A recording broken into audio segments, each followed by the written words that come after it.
आज मैं आपको प्लांट टिश्यू कल्चर कैसे करते हैं उसके बारे में डिटेल बताने जा रही हूँ। इसमें लेबोरेटरी के अंदर हम लोग प्लांट का कोई भी पार्ट, चाहे लीफ हो, चाहे रूट हो, चाहे स्टेम हो, इसका हम लोग सेल, टिश्यू या फिर कोई भी पार्ट प्लांट का लेते हैं, उसको कट करते हैं स्मॉल पीसेस में, जिसको हम लोग एक्स प्लांट बोलते हैं। इस एक्स प्लांट को हम लोग स्टेलाइज करते हैं, मतलब उसको फ्री फ्रॉम माइक्रो ऑर्गेनिज्म करते हैं। जो सिंगल सेल होता है उसको हम लोग आर्टिफिशियल कंडीशन में न्यूट्रिएंट मीडिया के अंदर न्यूट्रिएंट मीडिया के अंदर ग्रो कराते हैं, ताकि जो एक्स प्लांट है, जो टिश्यू है, हम लोग उसको प्रॉपर कंडीशन मिले और ये ग्रो करे। जब ये ग्रो करता है तो छोटे छोटे प्लांटलेट्स, छोटे छोटे पौधों को हम लोग प्लांटलेट्स कहते हैं। यहाँ पे छोटी छोटी सेल ग्रो करना स्टार्ट करती हैं। फिर इन छोटी सेल को हम लोग निकाल लेते हैं अलग अलग पार्ट, अलग अलग उसमें जगहों में, और ये छोटी छोटी जो प्लांटलेट्स हैं ये होल प्लांट का डेवलपमेंट करती हैं। इस तरीके से हम लोग with the help of plant tissue culture हम लोग प्लांट की सेल से, प्लांट की कोई भी टिश्यू से, कोई भी सेल से उसको होल प्लांट बनाते हैं। इस प्रोसेस को हम लोग बोलते हैं plant tissue culture. Plant tissue culture हम लोग, इससे हमको क्या बेनिफिट होता है, इससे हम लोग जो भी डिज़ायरेबल कैरेक्टर किसी भी प्लांट में हमको कुछ चेंज करना हो तो हम लोग वो कर सकते हैं। और ये एक बायोटेक्नोलॉजी का पार्ट है, मतलब हम लोग किसी भी प्लांट के अंदर कोई भी चेंजेस अपने अकॉर्डिंग इन आर्टिफिशियल कंडीशन में कर सकते हैं। ये हम लोग mainly bio production of natural components, मतलब कोई भी नेचुरल कंपोनेंट्स हैं उसका अगर हमको बायो प्रोडक्शन करना है तो हम लोग प्लांट टिश्यू कल्चर से करते हैं। Production of primary and secondary metabolites, plants के अंदर जो भी प्राइमरी मेटाबोलाइट्स होते हैं और जो सेकेंडरी मेटाबोलाइट्स होते हैं उसका प्रोडक्शन के लिए हम लोग करते हैं। और प्लांट टिश्यू कल्चर से हम लोग रीजनरेशन ऑफ प्लांट्स भी करते हैं, मतलब कोई भी प्लांट को फिर से हम लोग उसको नया पौधा बना सकते हैं। इसके बाद हम लोग पढ़ेंगे advantage of plant tissue culture. Advantage का मतलब होता है कि हम लोग प्लांट टिश्यू कल्चर से हमको क्या क्या फ़ायदा है, क्या क्या हमको इससे एडवांटेज मिलते हैं। तो प्लांट टिश्यू कल्चर नंबर 1 क्यों हमारे लिए इम्पॉर्टेंट है, क्यों हम लोग इसको करते हैं। First, regular and uniform supply of raw material.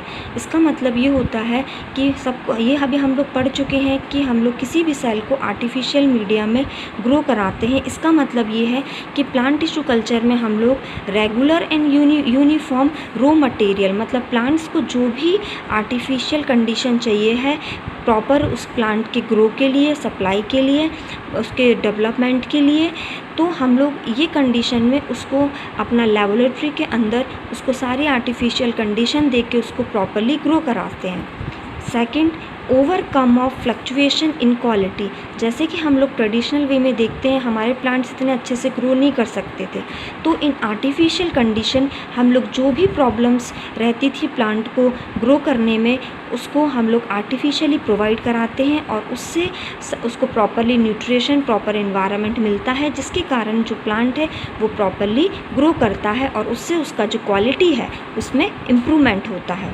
Third point है कि हम लोग कोई भी ऐसा प्लांट डेवलप कर सकते हैं इससे with the help of tissue culture जो डिसीज़ फ्री फ्रॉम हो। डिसीज़ फ्री प्लांट होगा तो वो क्या करेगा, जो भी मेटाबोलाइट्स हैं, जो भी केमिकल कंस्टिट्यूएंट है उसका प्रोडक्शन अच्छा करेगा। तो हम लोग उसको आर्टिफिशियल कंडीशन प्रोवाइड करेंगे ताकि उसके अंदर कोई भी माइक्रो ऑर्गेनिज्म अटैक ना करे और फ्री फ्रॉम बैक्टीरिया और डिसीज़ वो रहे।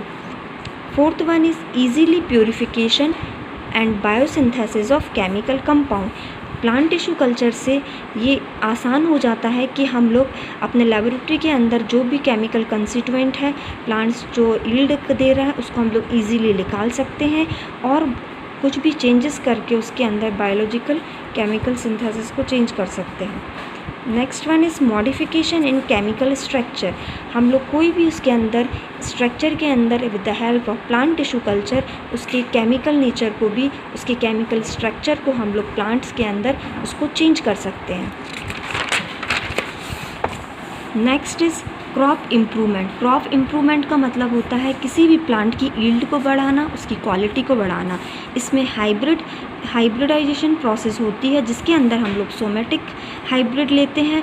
सोमेटिक हाइब्रिड मतलब डिफरेंट टाइप की सेल यूज़ करते हैं जिसका हम लोग प्रोटोप्लाज्म लेते हैं और उसके अंदर डिज़ायरेबल चेंजेस करके एक न्यू प्लांट जिसको हम लोग हाइब्रिड प्लांट बोलते हैं वो बनाते हैं, जिसके अंदर डिज़ायरेबल कैरेक्टर प्रेजेंट होता है। इससे हमारी क्रॉप के अंदर इम्प्रूवमेंट होता है और उनको हाई यील्डिंग और हाई क्वालिटी का प्रोडक्ट मिलता है।